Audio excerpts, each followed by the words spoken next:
From time to time, I wonder if we are alone in this universe. Even though I have many imaginary friends, I feel lonely. The universe is undoubtedly gigantic, yet we haven't encountered an intelligent extraterrestrial life form. So the question is, are we all alone?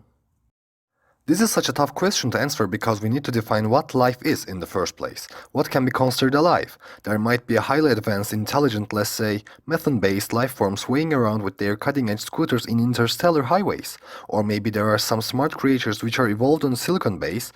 This universe harbors lots of strange incidents and odd possibilities. So why not? It is so hard to understand a pattern if you have no idea about it. Therefore, they may be living things that are based on some stuff that is beyond our comprehension. In order to narrow our perception, we need to think about slightly human-alike life forms.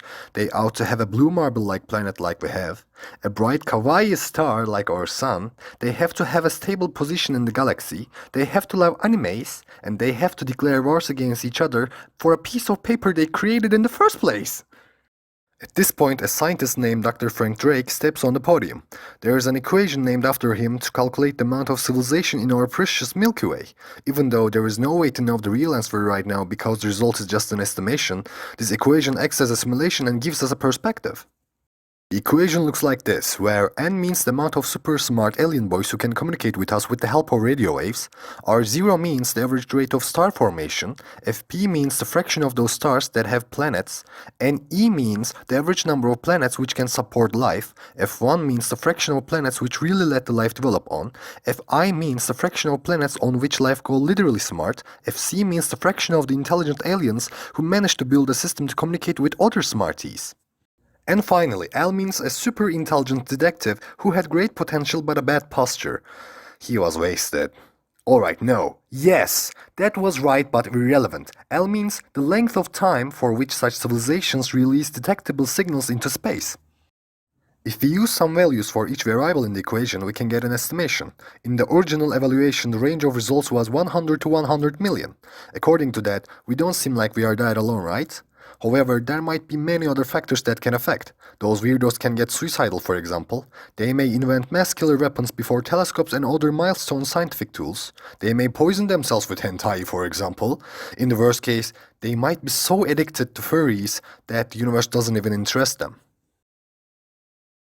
On the other hand, Fermi paradox is standing like a treacherous thorn in a delicate rose. The universe is very vast, so it has to be filled full of life. If it is full of life, where the hell are they? Maybe life is prone to kill itself at a point. Perhaps they just ignore us since they believe that they are better than us. Maybe there's a superior civilization out there that eradicates other developing life forms just because they feel threatened. Sounds pretty similar to what the USA does right now. Whatever, politics sucks. And maybe life is much more complicated than we think. Pessimistically, we might be the only way for the universe to know itself. The Earth might be just a piece of rock that looks like a pale dot from far away, and we might be kind of a relatively developed monkey searching desperately for other life forms in space. No enthusiastic scientists there to dwell on that. We might be all alone in this void. In that case, we won't be discovered. Forever. Whether there is extraterrestrial life or not, it is scary. Being alone in this universe and being surrounded by other life forms are both equally daunting. I agree with Arthur Clarke, but can we even consider ourselves intelligent? Come on! Anti-vaccinationists and flat earthers are still marching down on the face of Earth. Personally, I hope to see aliens one day. They probably won't look like those aliens who are shown in the movies, which means no sexy three-boobed green-colored alien ladies. Oh, damn it. However, we will get a chance to ask some unanswered questions. Can we really go back in time? What's the most fundamental particle? Why is quantum mechanics like that? Just why? Where are the turtles?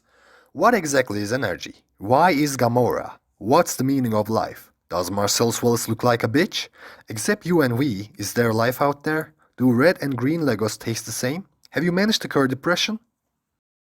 Goes like this. Even though a possible contact between aliens and human beings can be dangerous for us, it will be nice to see some outsiders. Optimistically, they can prevent racism and wars, but remember there's always a chance that they can slaughter us. But I hope we are not alone, because wifey pillows are not enough anymore. Mom, where is Isabelle? My waifu. I mean, pillow with a picture on it. Damn it, Mom!